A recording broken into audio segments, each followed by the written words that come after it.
नमस्कार साथियों, मैं सामाजिक कार्यकर्ता रंजीत गिरी। हम लोग गांधी स्मारक में हैं, जहां अभी अभी झंडोत्तोलन किया गया है। आज हम लोग देख रहे हैं हर जगह जहां भी जा रहे हैं वहां सब लोग संविधान का शपथ लेते हैं, क्योंकि आज गणतंत्र दिवस है। आज ही के दिन हमारा देश संविधान से चलना प्रारंभ किया और संविधान लागू किया गया। इसको गणतंत्र दिवस कहा जाता है, 26 जनवरी। तो हमारे साथ हैं मनोज जी। कुछ सवाल हम लोग डिस्कस कर रहे थे, तो हम सोचे कि ऑन कैमरा करते हैं। बताइए, आज सभी लोग देशभक्त बना हुआ है, सब ऑफिस में देख रहे हैं, सभी कर्मी मतलब सुबह सुबह आ गए नहा धोवा के और मतलब संविधान को याद कर रहे हैं कि हमारा देश जिस संविधान से चलता है उसके अंतर्गत कैसे काम करना चाहिए। तो क्या वो हमेशा रह पाते हैं कि आज ही भर रहता है? सबसे पहले आज 75वें गणतंत्र दिवस के शुभ अवसर पर संपूर्ण देशवासियों को बहुत बहुत बधाई एवं शुभकामनाएं।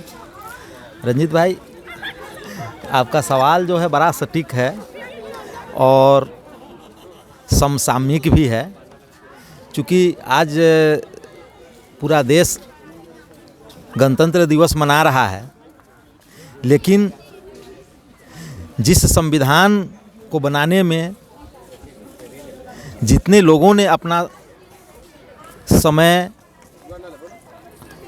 दिया और जिस हिसाब से संविधान की संरचना को संपोषित करने का काम किया, आज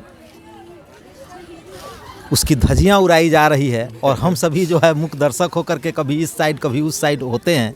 और ऐसे समय में आपका ये सवाल जो है बड़ा ही प्रासंगिक है कि संविधान सभा के जो अध्यक्ष राजेंद्र प्रसाद जी थे, उन्होंने कहा था कि संविधान अपने आप में एक निर्जीव वस्तु है, लेकिन उस संविधान के द्वारा निर्मित कुर्सी पर या पद पर बैठा हुआ छोटा से छोटा व्यक्ति, छोटे से छोटे पद पर बैठा हुआ व्यक्ति या बड़े से बड़े पद पर बैठा हुआ व्यक्ति यदि चाहे तो ये संविधान को अक्षुण्ण रख सकता है, संविधान की मर्यादा को कायम रख सकता है।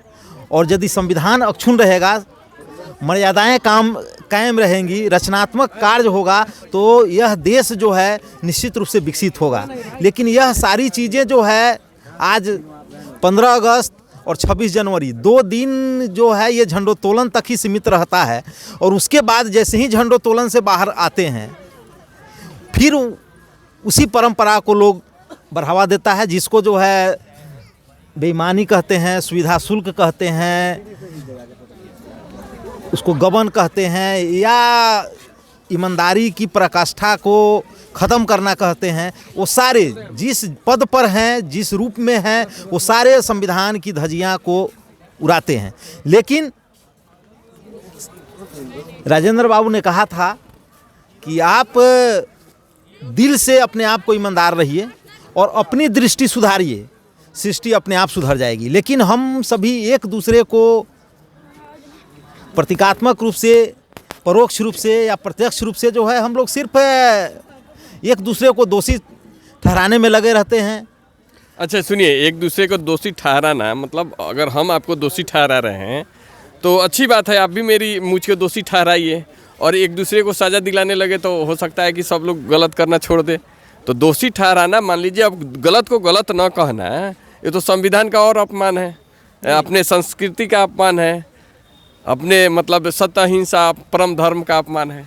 नहीं, मैं वो बात नहीं कह रहा हूँ, आप अपने जगह पर सही हैं। मेरा कहना ये है कि जैसे हम ये जानते हैं कि रंजीत भाई ये काम जो कर रहे हैं वो गैर संवैधानिक है, ये आलोक जी काम कर रहे हैं ये गैर संवैधानिक है, और आलोक जी कह रहे हैं कि रंजीत जी कर रहे हैं। इसका मतलब है कि आलोक जी को, रंजीत जी को, मनोज जी को या सबको पता है कि संविधान क्या कहता है और संविधान क्या कहता है और संविधान के अनुसार हमें करना चाहिए। लेकिन जब खुद पर आती है तो हम भी गैर संवैधानिक कार्य करने, जैसे किसी ऑफिस में हम जाते हैं, अगर वहाँ लाइन से सारा सिस्टम है, हम चाहते हैं कि हम जाए, मेरा काम हो जाए, उस समय हम 50 रुपया दे देते हैं कि मेरा काम कर दीजिए, वो भी गैर संवैधानिक है, हमको नहीं देना चाहिए। हमको लाइन से ही जाना है और हमको ये करना है, लेकिन हम चाहते हैं कि हमारी जल्द नहीं, लेकिन बहुत सारा अभी देश मान लीजिए ग्लोबल चल रहा है, सब इंटरनेट का ज़माना हो गया, हर जगह आदमी जा रहा है, घूम रहा है, हर जगह का पता है। बहुत सारे देश है कि वहाँ कोई भी आदमी जाएगा इसी तरह लाइन में ही लग के। यहीं के लोग सऊदी में जाते हैं, मान लीजिए नया शहर बना है दुबई, यूएई, नया हब बन रहा है, वहाँ पे तो सब लोग यहीं बिहार का लोग जाता है, थूक फेंकने में भी उसको ये लगता है कि यहाँ पे तो कहीं ना कहीं देखिए, छोटे से आपने सही कहा कि संविधान का मूल उद्देश्य था छोटे से छोटे और बड़े से बड़े। आज सब गणतंत्र दिवस के झंडा फहराए होंगे, कोई एक भी सरकारी ऑफिस नहीं बाकी रहा होगा, हमारा आपका दरवाजा संस्था बाकी रह गया, लेकिन कोई सरकारी ऑफिस बाकी नहीं रहा। सबको पता है क्या करना है। तो भाई वो चंद लोग हैं, मान लीजिए वो सिस्टम में बैठे हुए चंद लोग हैं, तो उनको सुधारना आसान है, सिस्टम से बंधे हुए हैं कि फ्री आदमी को सुधारिएगा। अगर वो लोग मान लीजिए कहीं ना कहीं से गलत करेंगे तो पहले वो करेंगे, पढ़े लिखे वो हैं। हमारे देश की जनता उतना पढ़ी लिखी नहीं ना है, किसी भी पद पे बहाली होने के लिए योग्यता चाहिए ना। बिल्कुल। तो पहले अगर मान लीजिए सुधरना है तो पहले वो सुधरे। आपने एक बात और बड़ी बढ़िया से कहा कि मतलब जब अपने पे पड़ता है तब लगता है कि जो भाई हम संविधान की याद आती है कि जो हमारे साथ अन्याय हो गया, लेकिन आप भी तो कभी अन्याय कर रहे थे, तो अपने पे पड़े तब ना आए, जब सब पे पड़े। मेरा सिंपल सा ये कहना है कि जब भी सुधार करना हो, जब हम लोग सीधा सीधे कह देते हैं कि ये जो है करप्शन जो है वो कैंसेरियस है, इसमें सुधार संभव नहीं है, सिस्टम में सुधार संभव नहीं है, नहीं। लेकिन आप ये समझ लीजिए कि मैं पूरे देश की बात नहीं कर रहा, मैं पूर्वी चंपारण जिले की बात कर रहा हूँ। पूर्वी चंपारण जिले का जो पुलिस कप्तान एसपी साहब होते हैं, जिलाधिकारी साहब होते हैं, ये दोनों अगर सही हो जाएं और सही रूप से संविधान के अनुरूप काम करने लगे, तो क्या आपको लगता है कि एसडीओ साहब उसके अनुसार एसडीओ साहब गलती करेंगे? आपको लगता है क्या डीएसपी साहब गलती करेंगे? जब एसपी साहब सही होंगे, डीएसपी साहब सही होंगे, तो क्या आपको लगता है कि थाना प्रभारी गलती करेगा? बिल्कुल इसका प्रमाण है के पाठक जी। शिक्षा में अमूलचूल परिवर्तन हुआ, तो एक पदाधिकारी चाहे तो कुछ भी कर सकता है। समय कम है और अभी हम लोग का वीडियो का समय पूरा होने जा रहा है, इसलिए हम लोग यहीं पे इसको बंद करते हैं।